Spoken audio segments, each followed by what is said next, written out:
now, HEGIRA means.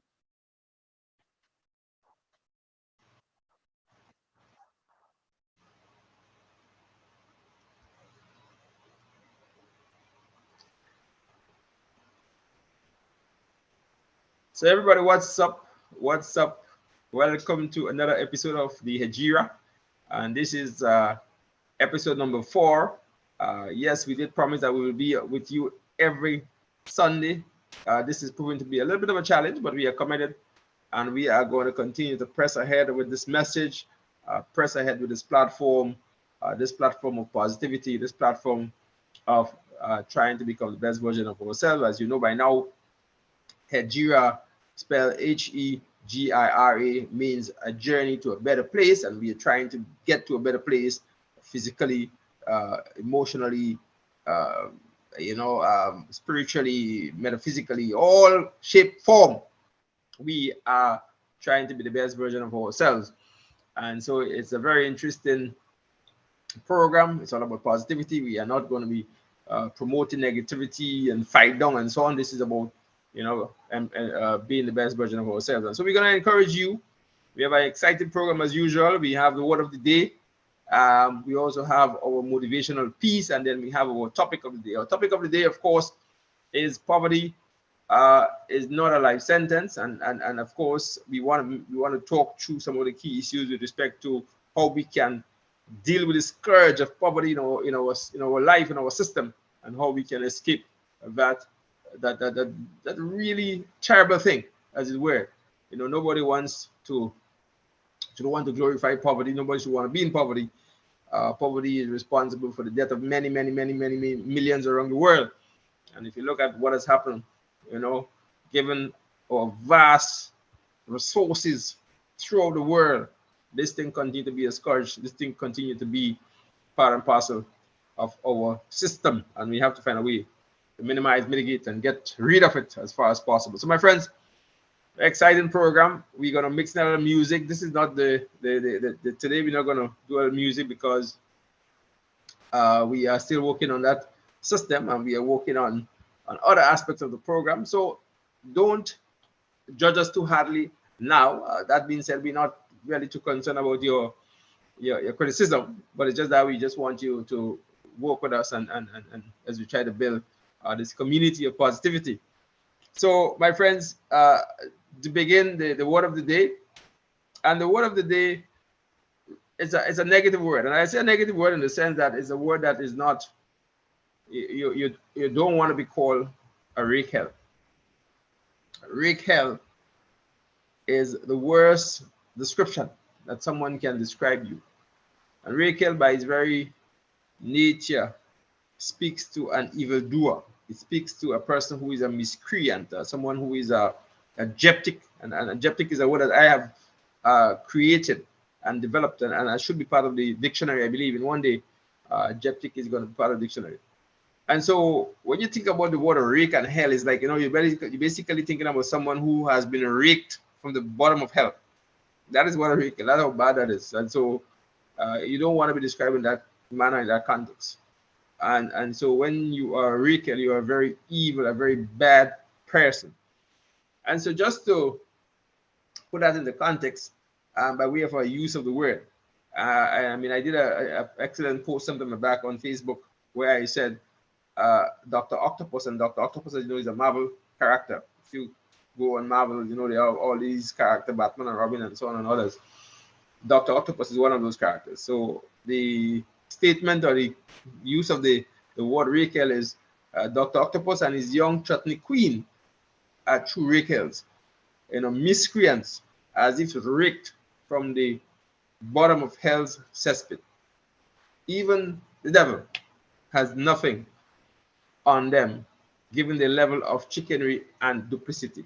So a lot of words in there. We're going to come back and talk about chicanery, which is another word that we will learn. Duplicity, again, another word that we'll learn. And it's important that you have a powerful and a strong vocabulary. Strong vocabulary will help you to find, jobs, will help you to open doors that otherwise would not have been open to you. Because a lot of people judge you by how you speak and what you say and so on. And so it's important to have a a robust uh, vocabulary, to have a very strong, to have a prodigious, as it were, extraordinary vocabulary. And prodigious and so on are words that we've learned in our previous episodes. So if you want to go back and watch them, you'll learn these words. But that is one of the aim and objective of this program, to build our vocabulary and to have a very powerful vocabulary, to be able to help us in our conversations and so on. And I make the point all the time, you want to have a strong vocabulary that can help you to find your right partner. I mean, you don't want to go and meet a young lady, and what comes to the emojis, no, nobody wants to hear that.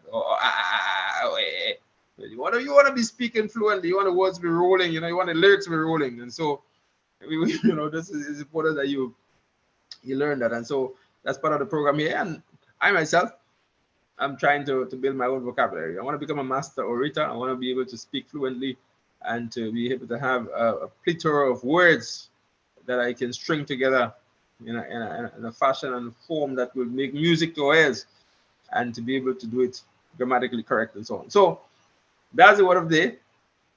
The motivational piece and it's taken from a very short motivational piece that I want to say it in that context. I think I read it from a book, and it also speaks to what we are trying to, the topic that we're going to delve into later. It has to do with, when you meet a swordsman, draw your sword. Do not recite poetry to someone who is not a poet. And that's the motivational piece I want to start with today, because we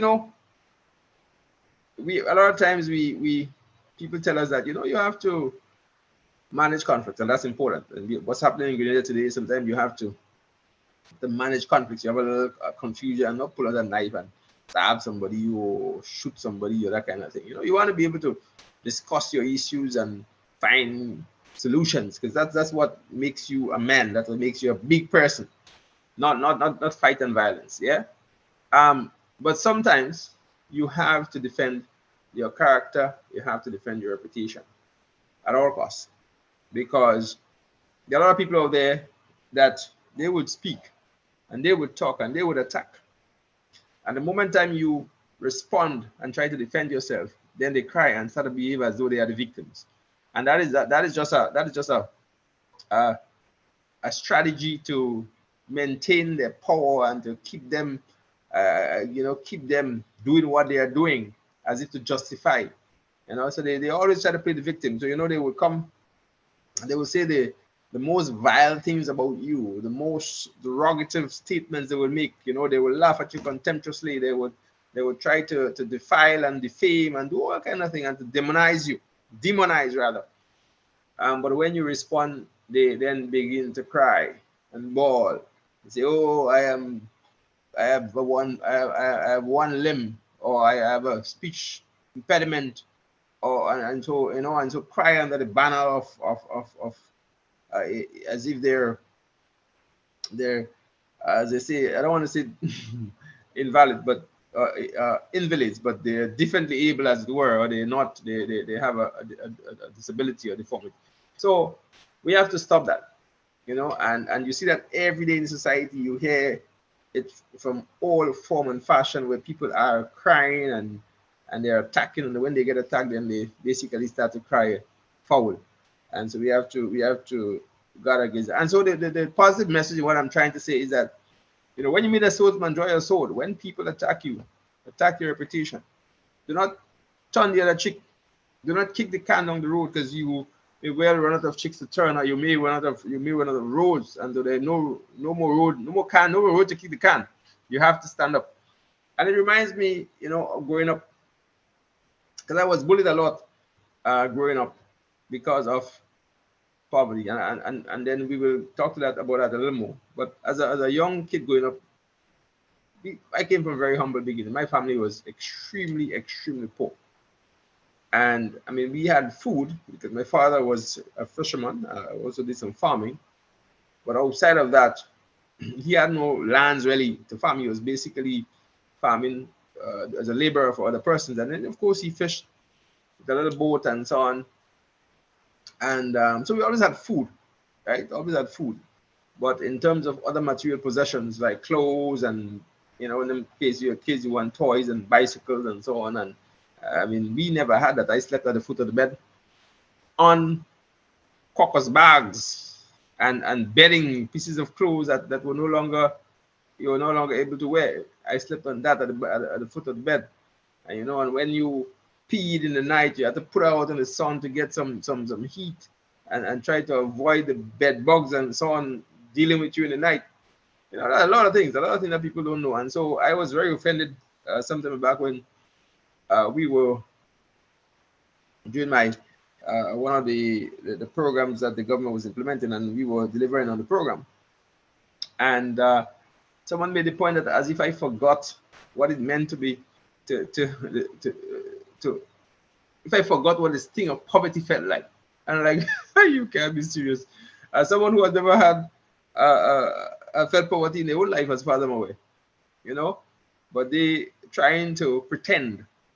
And that's the problem. That's another problem we have in this country. A lot of people pretend, and they're very fake, and they're not genuine. And so when they speak, because they speak well, sometimes they have the capacity to mislead and to have a set of followers that they lead very blindly, because these people are not prepared to think for themselves or prepared to improve their productivity. And that is one of the issues that we'll talk about in terms of poverty, why people remain poor, because they fail to take responsibility for their own selves and try to live themselves out of the situation.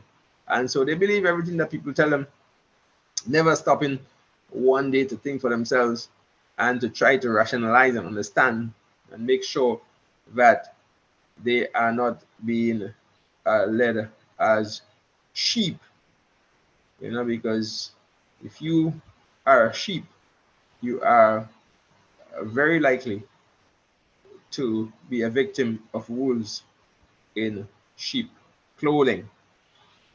And so that is the motivational piece I wanted to share with you, that you need to stand up. You need to defend your reputation and your character for the most part. Don't let people demonize you and then you turn the other cheek and try to play the bigger man. So now you have to go down in the mud and fight. You have to go down in the mud and defend yourself, because we have a situation where a kind of culture where people believe things about you without even checking. They're not fact checking. They're not even trying to find out. A man said this man is a bad person, and everybody, yeah, he's bad. They never met him. Never had a day in his shoe. And this is another topic that we talk about, having skin in the game, because there are a lot of people out there now who are preaching how they know how to do things and they know how to deliver on certain things, and they've never delivered on anything in their life.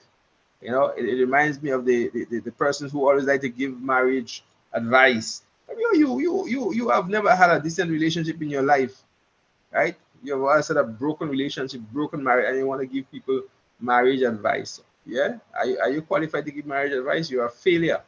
You understand? And so don't listen to these people. They just make your life miserable. My friends, I don't want to segue into any other thing. I want to stay focused. So that's a motivational piece. What we're talking about now is poverty. Poverty is not a life sentence. And so let us take a short break and then we'll come back, because that's an important topic I want to talk to you about. And I want to make sure that we are in the right place. So again, I don't have music, but I come back to you on the music in the next episode. So now I just want to just have a sip of water, and then I will come back to you in a beautiful, beautiful piece. My friends, just the wet lips. Right. So we ready to segue into the topic for the day, or for the week. Poverty, not a life sentence. What is poverty? Many of us experience poverty. Poverty is another word for poverty is penury. It's a dirt. It's a lack thereof. It's a scarcity, if you want to call it that. Many of these words relate to either not having sufficient, or having less, or having, as I said, not enough, you know. And so people are poor a lot of times with, they have physical poverty, if you want to call it that. Physical poverty is really, you're not in a position to take care of yourself properly. So you either you don't, hygienically, you're not taking care of yourself, you're not grooming yourself properly, and so you look poor physically, right?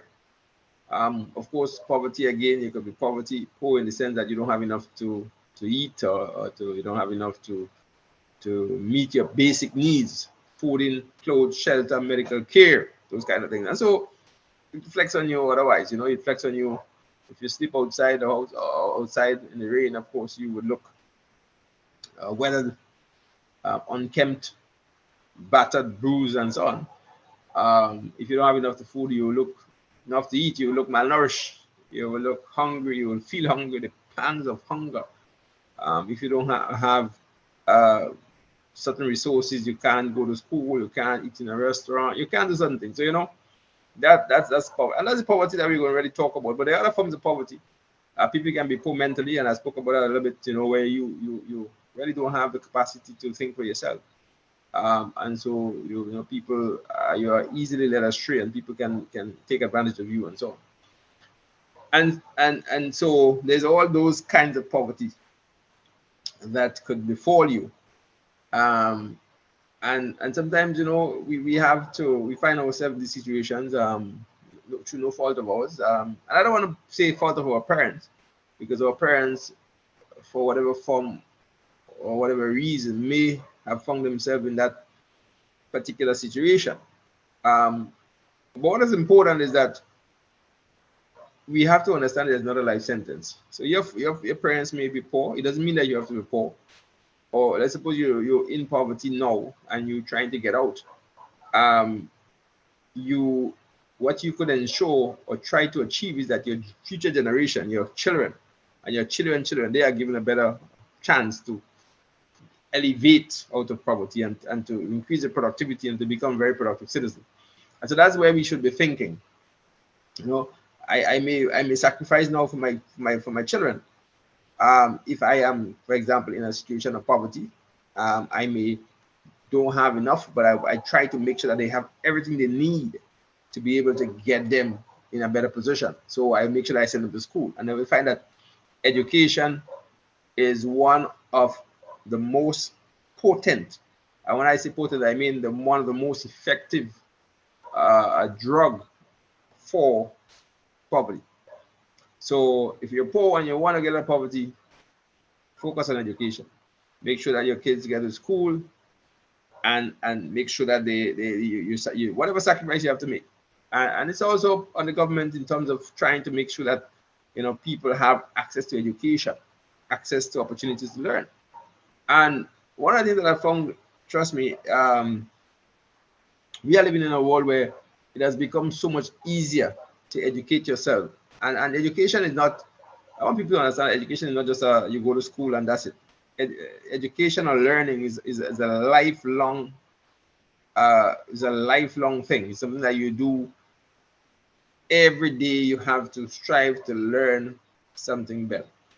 I mean, people can use YouTube, Google, the internet, social media, to be able to learn skills and to be able to earn income, start your business, build businesses, and so on. And so the resources out there are so rich, they are so plentiful, so abundant, that if you have a cell phone, you have a computer, and you have access to the internet, trust me, you can become a very productive citizen. So it's not all about going to school, although going to school is important.